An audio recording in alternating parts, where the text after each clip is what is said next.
How's everyone doing today? Awesome. Who was at my panel last night? A few folks. Have you guys been practicing your efforts and reactions? I hope so. Just wait until perfect moments, like when it's nice and quiet in a library. That's a good time to do it. I will kind of open this up to Q&A. We'll basically hang out for an hour. I'm happy to chat about anything you guys want to chat about, whether it's projects I've been a part of, about the industry, whatever you guys want to chat about. I think a good way to kind of start is to tell you how I got here. And I apologize if you've heard this story before. I started voice acting when I was about 8 years old. My dad was a voice actor. He was working on a show called Power Rangers. You guys heard of that one? So he played Rito Revolto, the skeleton dude on Power Rangers, Rita's brother, and a bunch of the monsters. He had the exact opposite voice that I have. He had this like deep, burly voice, and my voice hasn't changed since middle school. So I was 8. I used to love going in and watch him work, and they needed a kid's voice, and my dad's like, "He's a kid, throw him in the booth." And I got thrown in there and became a voice actor. Yay! Woohoo! Child labor! Yay! So I've been extremely fortunate since then to book a ton of awesome roles, including Eren Jaeger in Attack on Titan, Kirito in Sword Art Online, Meliodas in Seven Deadly Sins, Cat Noir in Miraculous Ladybug, and a bunch of others Wikipedia knows better than I do. So I'm happy to talk about any of those roles. I really feel like I've kind of won the anime lottery. It's so difficult to get cast in any show as a voice actor. I tell people if you book 1 out of 100 auditions, you're doing extremely well. So I just feel like very fortunate to have the roles that I do and to be able to do what I do and to come to events like this and meet everybody. We work in this soundproof box, and when we pour our heart and soul into the microphone, the director hits a button so we can hear them, and they just go, "Yeah, that was great, moving on." And that's all we get. Sometimes also, if you're crying or screaming in the booth, they make fart noises in the other room. That's fun too. But when we go to conventions and get to meet people and talk about these shows and hear how they've connected with characters that we've played, it's surreal. It's almost like a voice actor's applause. So thank you guys so much for making that possible. Really, really is awesome. So I'll kind of open it up to questions. What do you guys want to talk about? Yeah. Something called Double or Nothing. No. Tell me what that is. So it was a pay-per-view that featured a few weeks ago by AEW in the wrestling business. Mm-hmm. The main event featured wrestling legend Chris Jericho versus a person called Kenny Omega, who's our new best wrestler in the world. And in his entrance, he dressed as your character Kirito. I actually saw that. So for you guys who couldn't hear, there was a wrestling event with a wrestler named Kenny Omega, and he entered the stage as Kirito. So you say he's the best wrestler in the world? Yes. So what a perfect choice, Kirito. He's cheating. So I love that. Did he win the match? He actually lost. Oh, how could Kirito lose? He took the jacket off. That's why. And then he got DDT'd on a giant poker by John Moxley. I mean, it's pretty surreal and incredible to see people in other industries sort of showing that they're anime fans. Like, I know that there's professional football players that have anime clubs and that love and appreciate anime. And it's amazing to see that wrestlers and MMA fighters and all sorts of athletes appreciate these shows too. So it's incredible to see someone go into, a big time event like that dressed as Kirito. I would love to have the opportunity to chat with him. Ask him why he lost that match. Interesting. I think everyone in this room should tweet at him and me and try to connect us together, because that would be really cool. I grew up as a wrestling fan. Like I used to watch back in the day, Hulk Hogan. You know, that far back when WWE was WWF. So that'll date me a little bit. But yeah, it would be really interesting to chat with him. Could be really cool. Okay, yes, over here. Yeah. Be loud. If you guys prefer, it is kind of a big room and it is difficult to hear. So you could be next. But if you guys have questions, we can start a line up here. That might make it easier. I'm always in the middle. I never know if I should line folks up or if. So do you? I guess the line's going to be over here, and you guys could jump in front of the mic one by one. Hello, milady. How are you? Yo, what's up, man? How's it going? Oh, let's turn this mic on also. It's Elizabeth. Sorry, guys. Meliodas, calm down. Meliodas, no. No. Test. Oh, there we go. Do you have any funny or interesting stories that happened to you in your career? Happened to me when? In your career. In my career? Well, one thing that I love to do, thank you for your question. One thing that I really love is bloopers.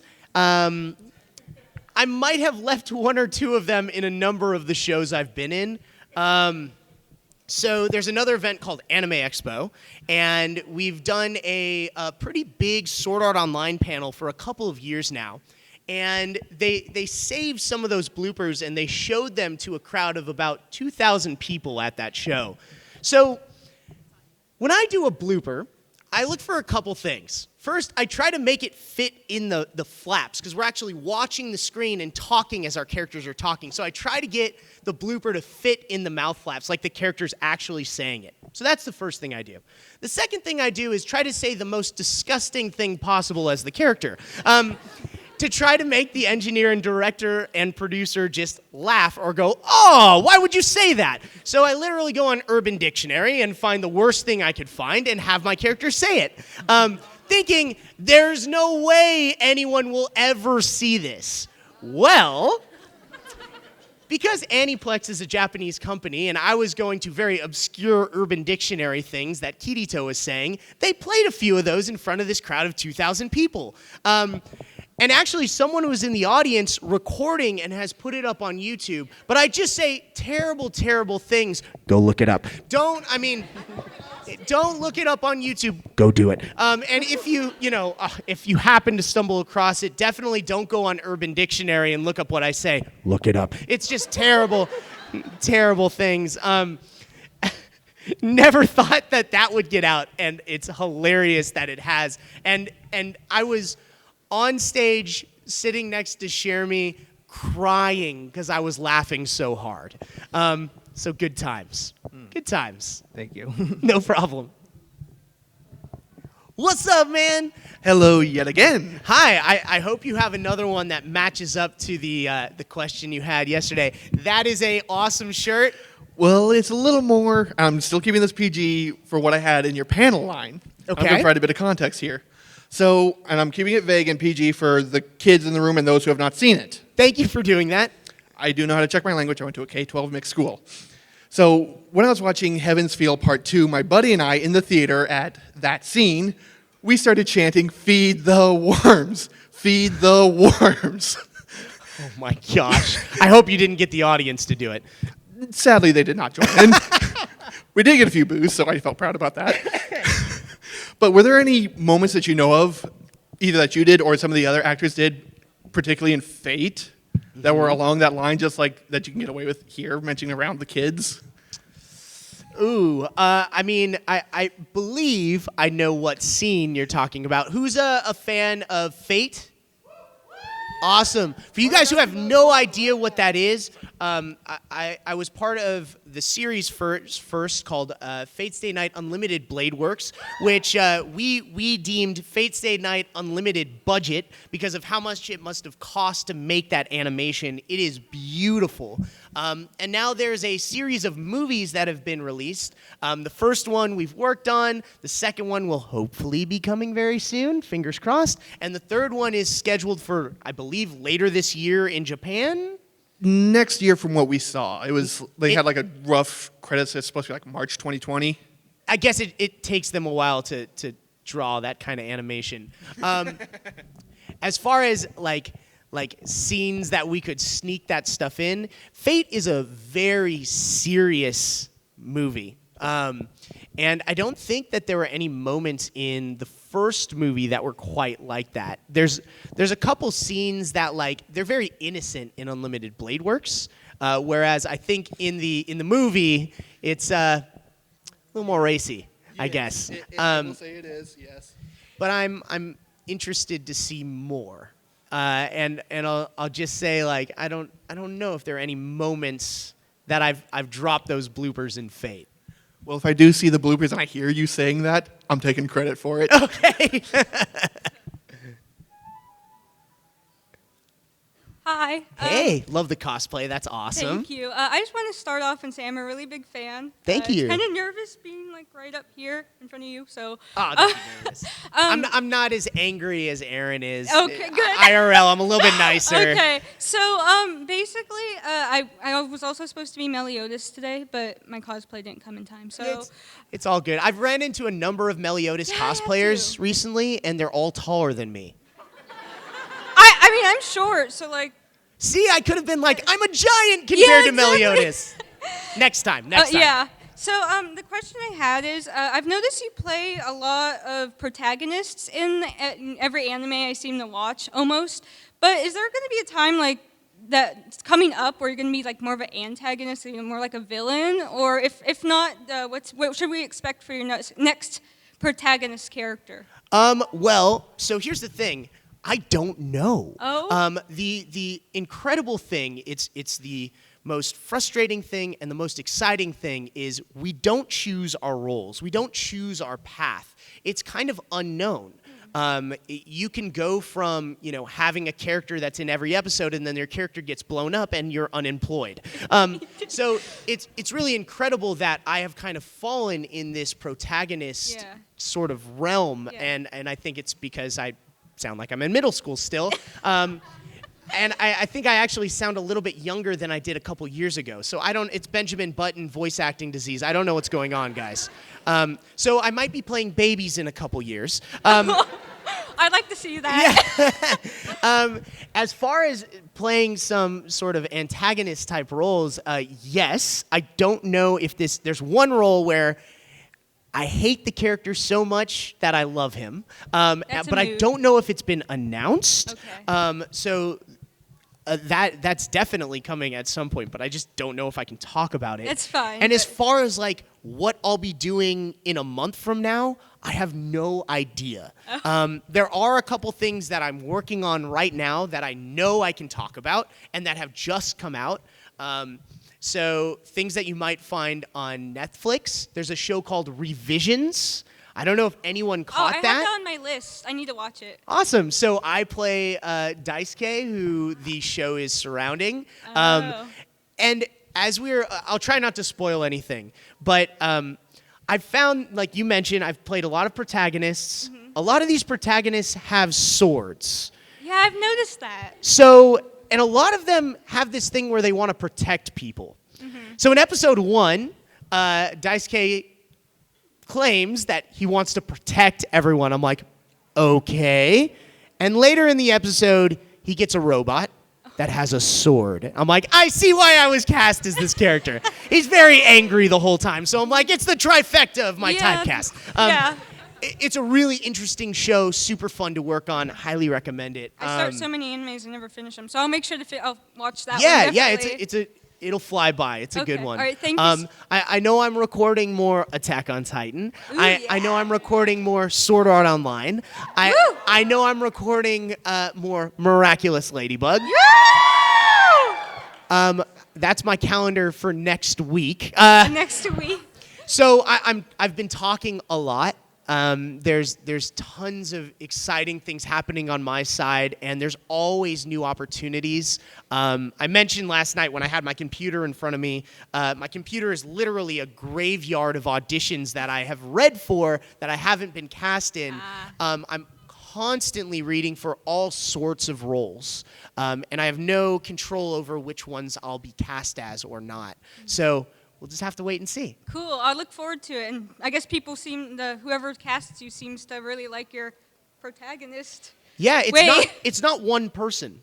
Oh, well, that is true. I mean, All of these roles are with different studios, with different people in that Okay. casting role. So I feel like, because I've lived as that protagonist kind of role, I feel like I know how to get into that character. Yep. So maybe they just feel that come through. They feel something in my auditions come through. I don't know what it is, but I'm definitely not complaining. all right. Good luck. Thank you so much. Thank you. Appreciate the question.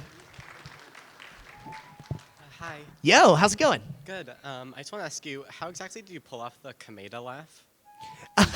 So who's seen any Danganronpa? Awesome. So speaking of characters that aren't true protagonists, I wouldn't call Nagito a protagonist. Nagito's kind of insane. So I actually did that. That was my first take. Nagito, because I want to keep him away from Naegi. Naegi is always kind of innocent, interested in things, sort of inquisitive. Nagito would be the kind of anti-Naegi. So I thought I need to add some grunge to his voice to make him breathy, to make him just different. So I kind of push a lot of breath out. Might as well give you one. I don't need the mic. This is always so fun. So Nagito laughs like this.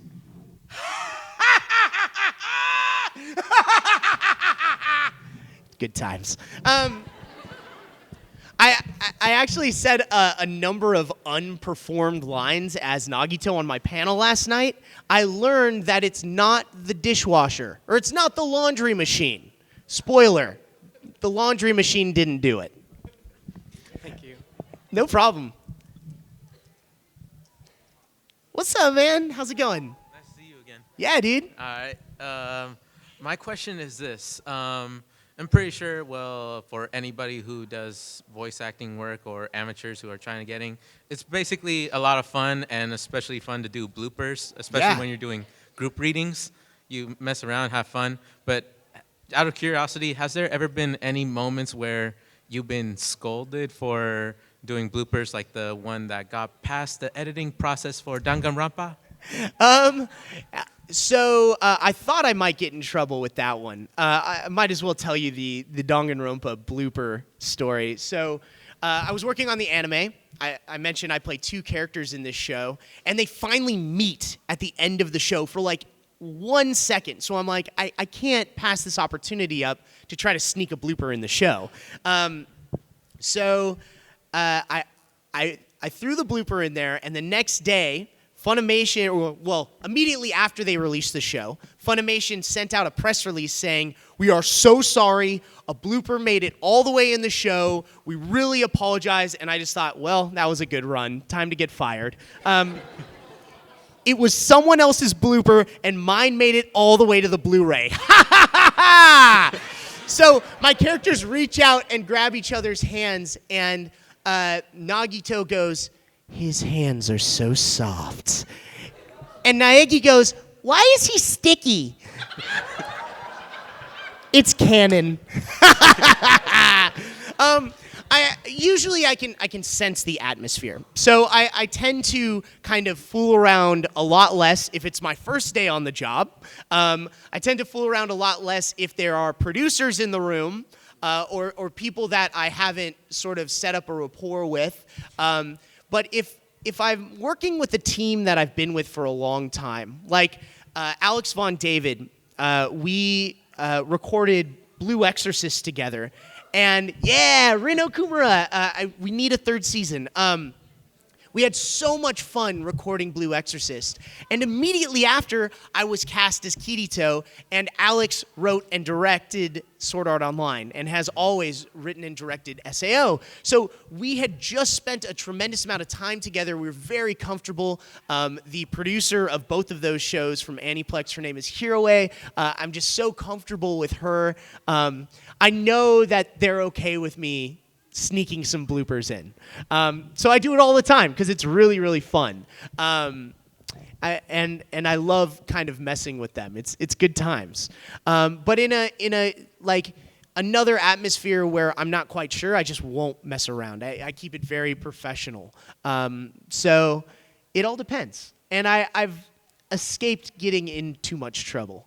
You know, if you can kind of sense urgency also, because sometimes it's very important to move at a fast pace. You know, maybe there's a tremendous amount of work or something just took longer than it was supposed to, and the longer you are in the booth, the longer they have a team of people that are there kind of with you, and there's a production company behind that that's paying for all of that to happen. So sometimes you have to work very efficiently.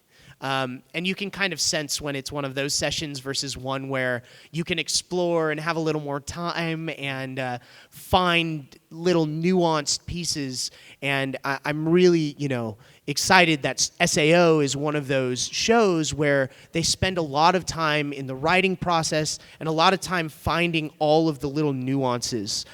So we get time to experiment, and as we're doing that, goofy stuff happens. All right. Thank you. Thanks, man. So you have voice acted so many characters, Thank you. many that I have grown to love and adore. And I was wondering if you had a favorite quote that you've ever said, or just a favorite line in general, and what's your favorite blooper that you've ever done?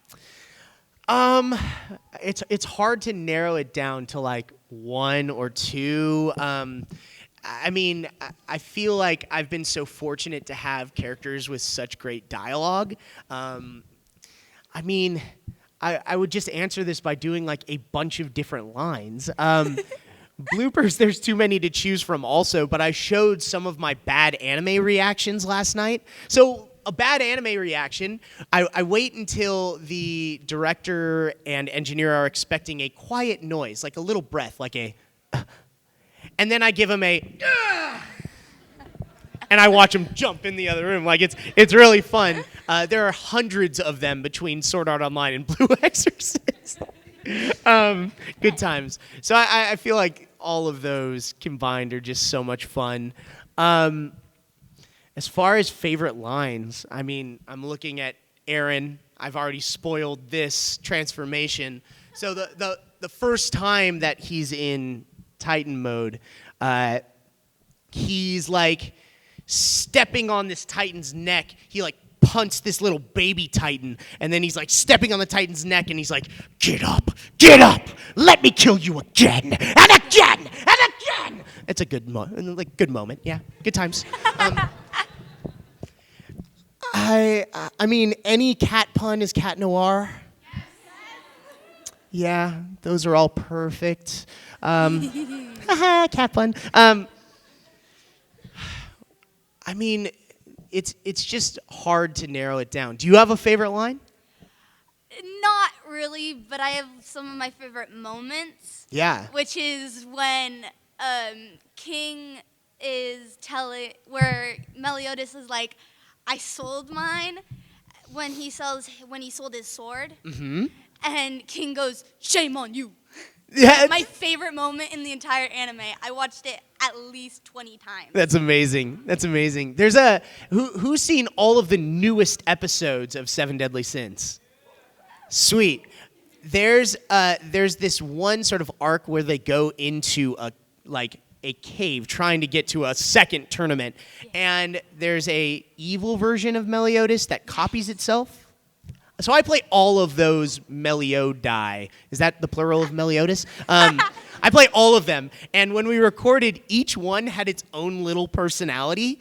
And when they all come together, it's just ridiculous. It was like we were laughing a lot during that. All the pervy moments also. Good times. So, for you guys who don't know about Seven Deadly Sins, I play this character named Meliodas, who's this 5,000-year-old overpowered pervert. So there's a moment where he's kind of under Elizabeth's dress, and in Japanese, he says very clearly something like, "This'll make it better." So we tried the line like that, and then I thought it would be funny to do it like this. "This'll make it better." And that's the one they kept. There's moments like that that just kind of stand out. And I feel like anytime I get to step in the booth, I'm just happy and excited to be there. So it's hard to narrow it down. I could probably talk about those times through the rest of the panel because I've been so fortunate to have so many now. So, but thank you. Thank you for answering my question. I hope there's lots more coming. Me too. Oh, hello, Monokuma. Hi. Hello again. Hello again. Good to see you again. Right, of course, one of my favorite roles of yours is Nagito from Danganronpa. Thank you. My favorite character from Danganronpa 2, by the way. Awesome. And I'm wondering, have you ever? I'm so sorry. I am good. nervous. Did you know that Nagito has his own character songs? No. But he does. It's true. He's got 3, written and sung by his Japanese voice actor. I had no idea. Yeah. I did not sing those songs. I think that would have been hilarious because I am not a trained singer. I have sung before in a couple different shows. I worked on this kid show called Rough Tweet and Dave, where I play a talking hamster. Good times, good times. When I did the audition, my daughter was very little, and we held her up outside of my booth, and I performed all of the audition lines to her, and I only kept the ones that she reacted to. Because I thought, if a real kid reacts, maybe they'll hear that and be like, oh yeah, kids would react to this, and it totally worked. Ha ha! Yes, so I got to play like the father role in that show, and I sang a few songs as a hamster. I also sang as Cat Noir, and yeah, auto-tune is my friend. But I feel like heavy auto-tune with Nagito is what I'd push for. Oh, goodness gracious. It'd be ridiculous. You know that poster that I gave you? It has some of the lyrics of one of the songs on it. That's awesome. Yeah. Can I find them online somewhere? Yeah. Okay. Perhaps I can give you the names after your panel. Yeah, that'd be great. Yeah. Awesome. Thank you. You never know. Maybe they'll bring me back in to sing as Nagito. He did actually sing in one of the episodes in Danganronpa 3. Little stanza in the middle of an oasis after his plane crashed after getting suspended. True fact. And he was I think I remember that scene. Was Yes. he showering? Yes. Oh, there's bloopers in there. But yeah. You should totally listen to them. They're very, very fun to listen to and sing to. Awesome. Awesome. Thanks. Hello. Hi. I was wondering if there was like, whether you're playing Eren in Attack on Titan or like Adrian, has there ever just been like a scene that you've done that has just been so emotional that it even like carried with you after you were out the booth and you were done with like your part, or that has been so emotional you just didn't know if you could do it or if you could like give it justice? Yeah, I mean, there's definitely moments where you have to take yourself to kind of where the character is. At the end of season 2 in Attack on Titan, Eren's in a very, very dark place. And I could feel that after leaving the booth for at least a few days. It's not too common that happens, that it carries with you that far, because you live in those moments so quickly. Like, when you work as a voice actor, you kind of step in the booth, immediately become these characters, and then immediately transition out. Sometimes it's so quick, I'm just like, what did I just do? I kind of black out for a second. I'm like, I guess I was somebody else in the booth, and it just kind of happens. Yeah, I mean, there's definitely been scenes that are heart-wrenching and that you get misty in the booth. I mean, for sure in Blue Exorcist, those were some really tough moments. If you've played Tales of Graces, for sure a lot of scenes as Asbel were really rough. And yeah, at the end of last season in Titan, it was brutal. I didn't know what sound would come out of me in this moment because Eren is like, he's laughing and he's crying at the same time. It's this crazy mix of emotions. And it was really difficult to get into that headspace. I'm not exactly sure what happened there, like exactly what took me there, but I know it was really dark. And that's what kind of came through. If I had to do it again, I don't think I could do it exactly the same way. It was very much like that moment, that time, that's what came out for me as an actor.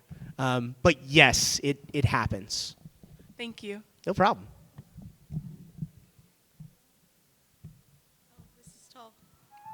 Hi. How's Hi it going? there. Oh, no, this is short. No, it's all good. Grab that mic. Go for it. They don't let voice actors touch microphones because they're expensive and we'd probably break them. Oh, I feel that. Yeah. I, too, act, and Awesome. they don't let the actors touch props.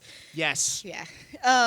So, as an actor, I've been definitely thinking about getting into, voice acting. Sure. So, do you have any tips for, a total noob? Sure. Yeah, I think you're on the right path of becoming an actor first, of exploring what you can do as an actor and learning that craft. Voice acting is kind of specialized. You need to you don't have any of the other tools that you have when you're on camera or on stage. You only have your voice. So practice is really important, whether you're practicing on your own, recording yourself and listening and playing around with that, or you're taking classes or learning from people who have a ton of experience. So that's important, is honing in on your craft and growing as an actor. Then there's also some things that everyone kind of does. Put together a great voice demo. You don't have to spend a ton of money on it right at the beginning, but you have to know you're competing against people who do. Know that that voice demo is almost like your business card. It's the first sort of intro people are going to have to you as an actor. Use that to get an agent. The agent's going to get you auditions. How to book an audition, I have no idea. I compare it to shooting darts at a dartboard blindfolded. Sometimes you just throw a dart out there and it hits the bullseye. And it's amazing. You might never hit the bullseye. There's no guarantees. So know that also, that you're going to hear no way more than you hear yes. But if you're really passionate about it and it's something that you want, that yes is worth it. It's worth all the work. Awesome. Yeah, I wish you a lot of luck. Thank you. No problem. Also, all of your work is great, and I love you. Thank you. Thank you so much. Hey, nice sword. Thank you. It time travels a lot better than bananas. Yeah, I bet.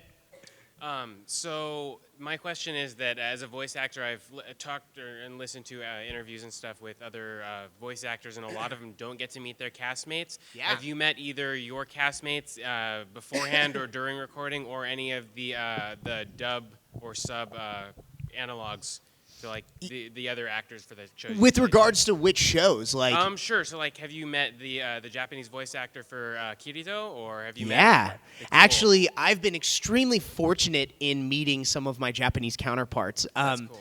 So actually, this past year at Anime Expo, I met two of my Japanese counterparts in the same event. Oh, nice. So Mr. Matsuoka, who played Kirito, was there, and Jeremy Lee, who plays Asuna, and I were the MCs of their Sword Art Online panel, which was amazing because in the middle of the panel, I challenged him to a female Kirito off, and I stole my daughter's magical wand, and as I was doing the "Hope y'all root for me," I pulled the wand out and it sparkled, and there were sparkles everywhere, and it was beautiful.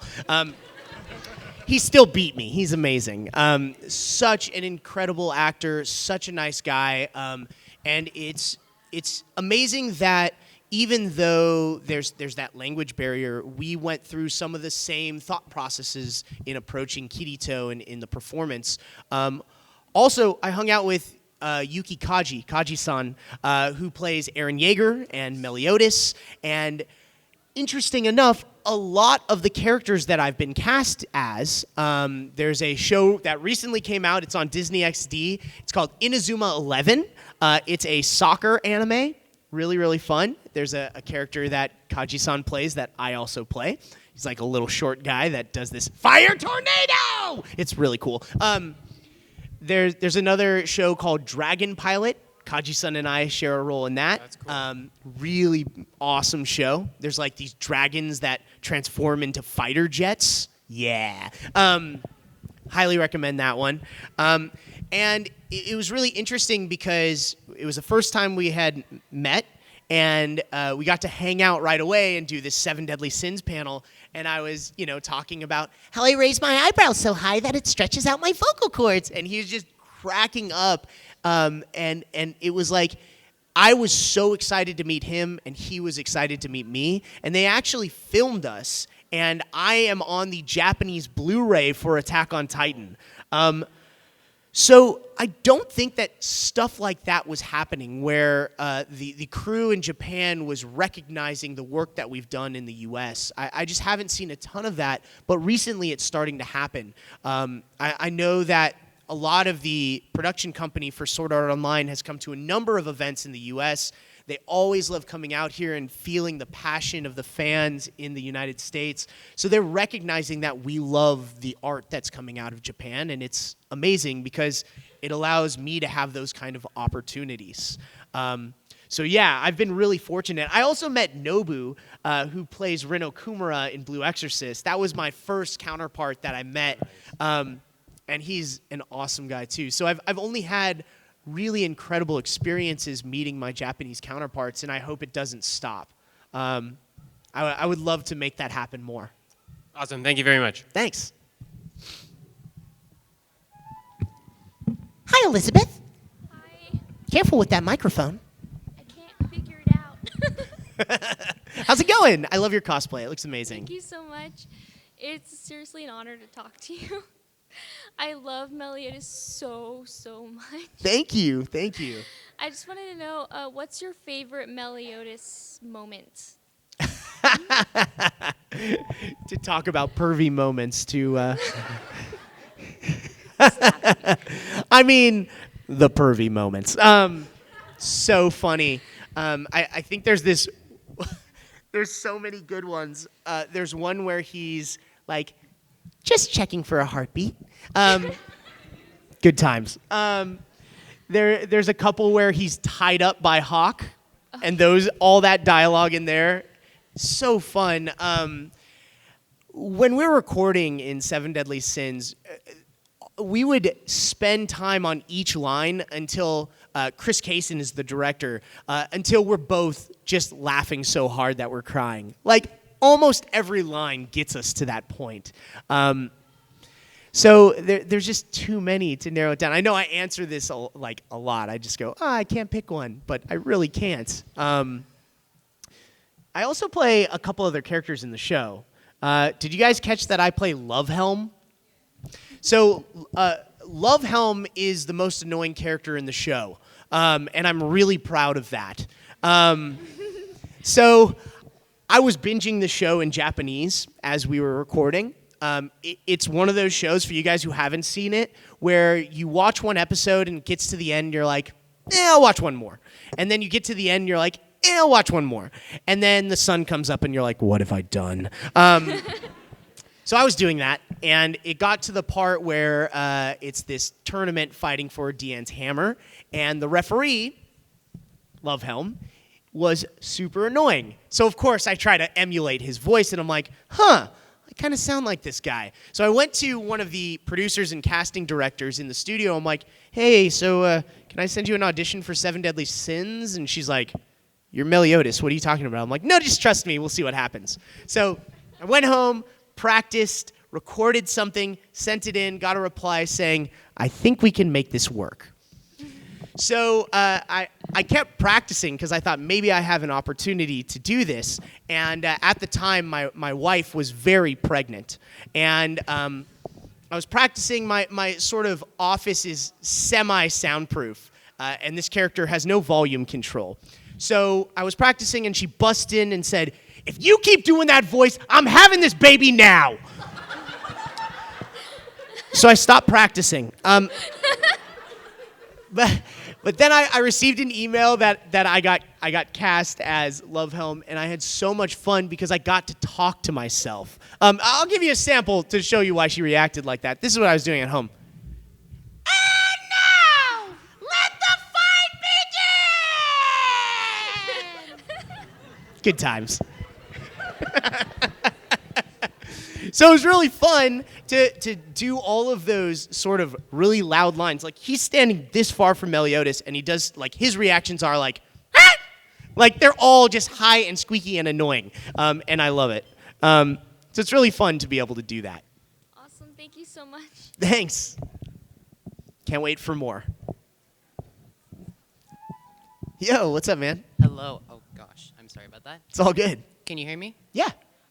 So am I allowed to ask just one or two? Is that okay? Go for it, yeah. Okay, so the first one is, how's it been working on Miraculous Ladybug since you first started to now, with the other actors and Yeah, it's really interesting. When we record on Miraculous, they actually send the episodes out of order. So it's really weird. Like, the first episode we recorded was not the first episode in the show. It's just a random episode. So we had no idea what was going on. Now, coming through into season 3, that still happens. Like, I'll tell you as much as I can about this without spoiling anything. So there's an episode that we recorded recently where they bring almost every character back. A ton of the actors are back. And on top of that, there's actors or there's characters that we've never seen before that apparently have some kind of arc or meaning to the story, but we don't know it because we haven't recorded those episodes. So there's one character, and he just kind of flies across the screen. When you see it, you'll know. He's become my favorite character because it's so random. I have no idea what this character is, what his story is, but I saw that, I'm like, what is that? Good times. Good times. And I really hope we were making a joke as we were recording. I wanted Ezra Weiss. Ezra plays a number of characters in the show. I'm like, Ezra, you have to record this character. And I'm like, what voice would you use? I think his line was, I hope I can say this, something like, "It's Peachy!" I'm like, that's the voice it needs. You'll know when you see it.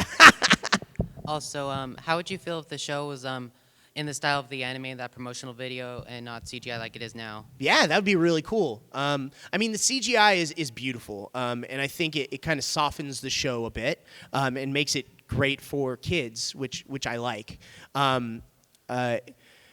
So it would be interesting to see it in the other style, and you never know. Maybe they'll come out with a version that's in that anime type style also. I wouldn't be opposed to that. Okay. Thank you, Bryce. Yeah, no problem. Thanks for watching.